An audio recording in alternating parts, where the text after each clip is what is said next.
इन मुगलों ने इस देश के ऊपर बहुत अत्याचार किया। ध्यान देना, बहुत अत्याचार किया इन मुगलों ने, इसलिए इसे छोड़ना है। अपने इतिहास को याद रखो। जानते हैं क्या हुआ जब बहादुर शाह जफर ने चढ़ाई किया और हुमायूं ने सहायता नहीं किया, तो अपनी इज्जत को बचाने के लिए, अपने अपने अपने आप को बचाने के लिए 13,000 स्त्रियां चित्तौड़ में एक साथ जौहर करी, जल करके राख हो गई। कई क्विंटल सोना लूट करके ले गए। पहले स्त्रियां अपनी इज्जत को बचाने के लिए क्या करती थी? कुछ नहीं होता था, अपने आप को आग लगा लेती थी।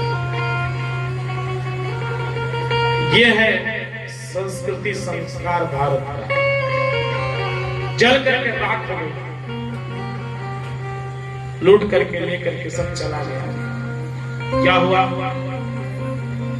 देखिए, मेड़ता की चित्तौड़ की धरती पर मीरा जी का अपमान हुआ और मीरा जी वहां से जैसे पांव हटाई, वहां सब तहस नहस हो गया।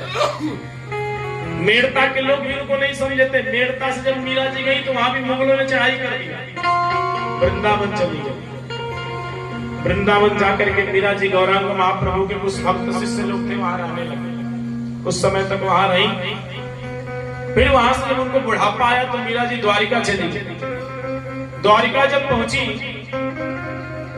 वहां जाके एक रूम में रहने लगी, पूजा पाठ करती थी। बुढ़ापा आ गया, आंख से दिखाई कम दे रहा है, बाल पक गया, कान से सुनाई कम दे रहा है, हड्डी हड्डी दिख रही है। एक पंडित जी है, दरवाजा खटखटाया, वर्षों बाद। मीरा जी कहीं कौन है? इतने साल बाद कौन मेरा दरवाजा खटखटाया? बाहर निकल गए। कौन? आप कौन? मैं चित्तौड़ से आया हूं, प्रणाम। चित्तौड़ से? कहाँ है चित्तौड़? किधर है चित्तौड़? कौन चित्तौड़?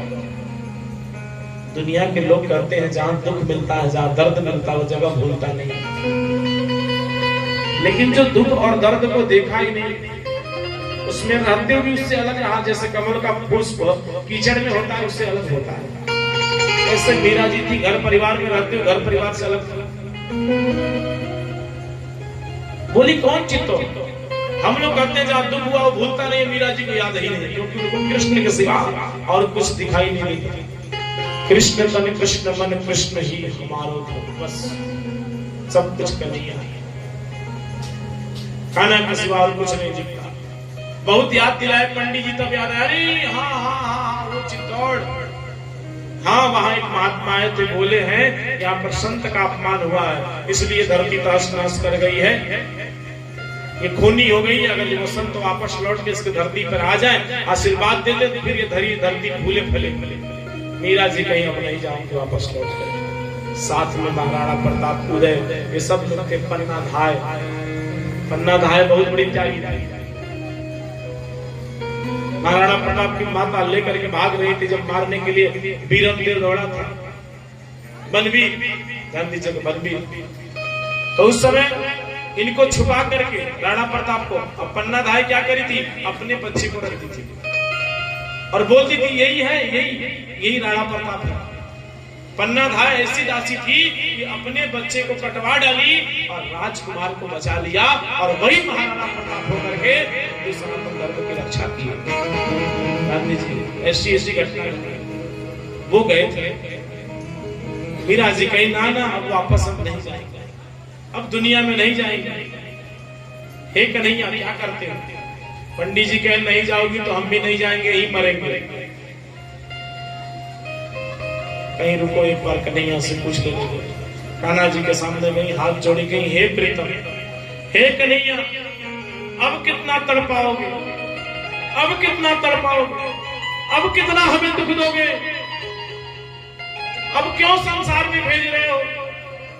एक बार मुझे नहीं दिखाई थी, बस एक बार तो आपने मुझे इतना तड़पाया, इतना तड़पाया, गली गली घुमाया। अब तो अपना लो, अब तो अपना बना लो। कृष्ण जी मूर्ति से प्रकट हो गए, कहे मीरा आजा, आजा आजा आजा। मीरा जी आगे बढ़ी, कन्हैया को समाई, मीरा जी का उद्धार हो गया। बोलो श्री कृष्ण कन्हैया लाल की।